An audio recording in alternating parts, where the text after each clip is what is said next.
Hey everybody, I'm just trying to make sure I get a little bit of this behavior on film. I've been watching this all day,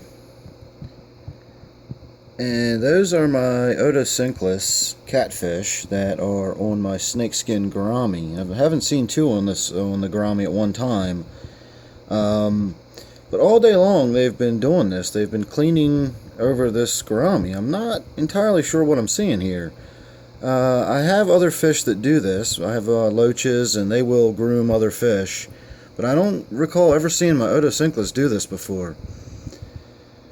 So I've been thinking about what I possibly am looking at here. A lot of people ask me what I feed my Otos, and I always tell them I don't feed them anything, really. I do put algae wafers in my tanks. I put them pretty much in all my tanks because fish just love algae wafers. But try as I might, I cannot recall a single instance where I saw any Otos ever eating algae wafers. I really just haven't. They're just Allflux eating machines, though. Now, Allflux is a German word, and it means roughly surface growth. And you could think of it as biofilm. It's a lot more protein rich than when people think of algae eaters.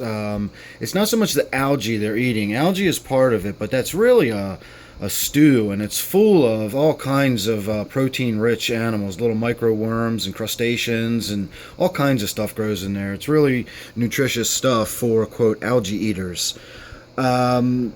This is a brand new tank, and I mentioned after I'd set it up and I put the Otos in it, it was kind of an afterthought. It occurred to me that there's not enough growth in this tank to sustain Otos.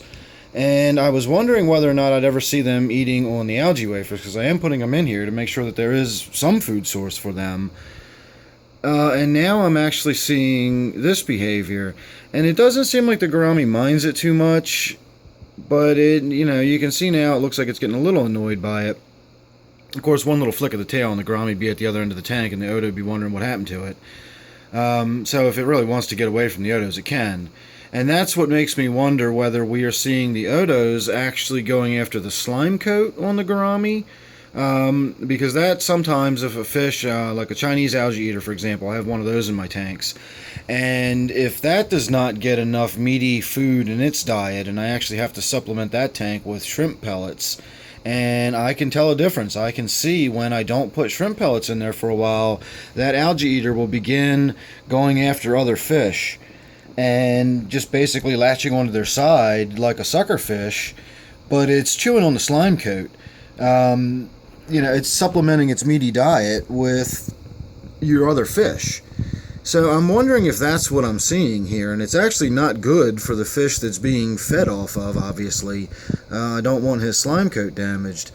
So, again, just want to try to get that behavior on film. If anybody has seen this before, let me know what's going on if you think you've got an idea.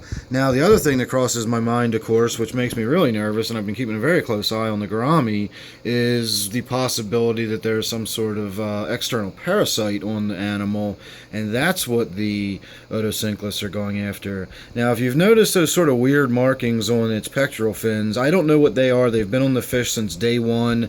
They've never been an issue. They're just some sort of deformity. Both pectoral fins have that. It's had it since I brought it home from the fish store, close to a year ago now. So that's not an issue. That's not anything to be concerned about if you did notice that.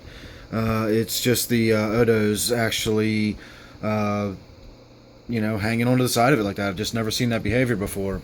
So this is my 125. It's a fairly new tank. Sorry for all the glare and reflection in the background. I just grabbed my camera when I saw that happening again.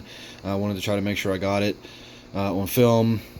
So there's my Tanapoma. You saw my Synodontis swim by. I've got the Congo Tetras in there. I've got a little army of Otos. I got 11 or 12 Otos in there.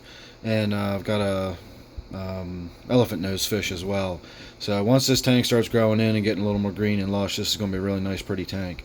So thanks for watching. Again, if you've seen any of that kind of behavior before, by all means, go ahead and comment. Let me know for your 2 cents. I'd love to hear it. So thanks for watching this one, and I'll see you on the next one.